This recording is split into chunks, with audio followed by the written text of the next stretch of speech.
Très bien. Humanoïde au QI probablement supérieur à celui d'un grille-pain, ou du moins à la température ambiante.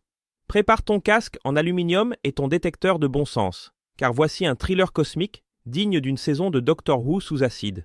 On va parler de la particule la plus énergique jamais détectée sur Terre, aussi appelée la particule du haut-mon-Dieu. Spoiler alerte, elle est plus rapide que ta dernière mauvaise décision, et plus insaisissable que le scénario de la fin de Lost. Imagine, une particule solo, mode John Wick intergalactique, traverse l'univers comme si les lois de la physique étaient des recommandations YouTube.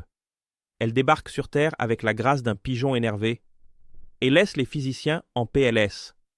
Le 15 octobre 1991, une particule s'est écrasée sur notre atmosphère avec une énergie si absurde que les scientifiques ont dit, littéralement, « Oh mon Dieu !» Non scientifique? Non. Non de panique? Absolument. Visualise une minuscule bille subatomique, mais avec l'énergie d'une boule de bowling lancée à 40 km à l'heure. Sauf qu'au lieu de finir dans une allée de bowling à Créteil-Soleil, elle a tapé direct dans notre atmosphère. Le détecteur Flying Eye, dans l'Utah, oui, encore eux, a capté ce miracle quantique à la sauce cataclysmique. Résultat?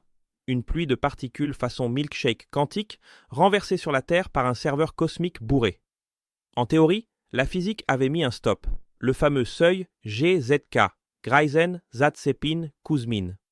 En gros, les particules trop énergiques devraient être calmées par le fond diffus cosmologique, cette soupe tiède qui date du Big Bang. Mais voilà que la particule du « Oh mon Dieu » débarque et balance. Les limites? Je connais pas ce mot. Elle est arrivée avec plus de 300 hexaélectronvolts. Comparaison? Le LHC, notre plus grand accélérateur de particules, arrive péniblement à 13 téraélectronvolts. 300 hexas contre 13 téra. C'est comme comparer une gifle de chaton à un coup de poing de Hulk.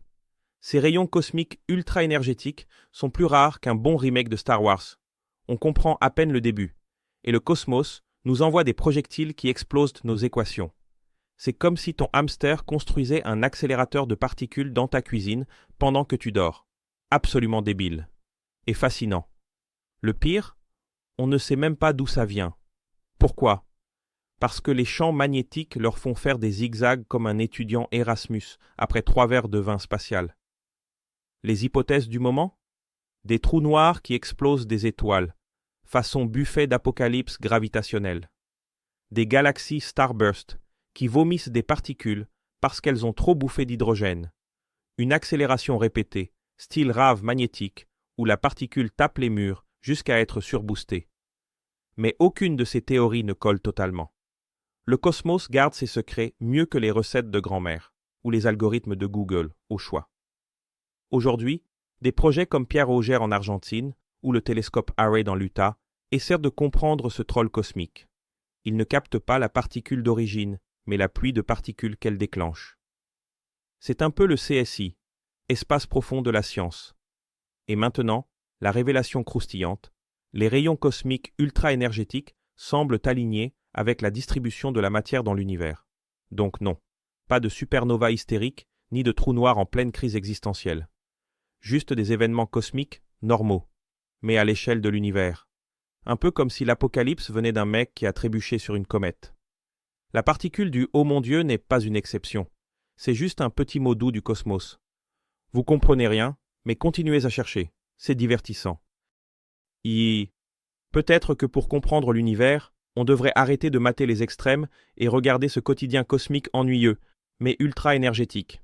Ce banal explosif, où chaque particule voyage plus vite qu'un scandale sur Twitter. Et si ce script t'a laissé plus de questions que la fin de Lost, fais un truc utile de ta vie. Abonne-toi à la chaîne avant qu'une particule traverse ton Wi-Fi et fasse planter ton routeur émotionnel. Lâche un like ou je t'envoie chasser des rayons cosmiques en slip dans l'Utah sans crème solaire quantique. Merci, et à la prochaine collision avec l'impossible.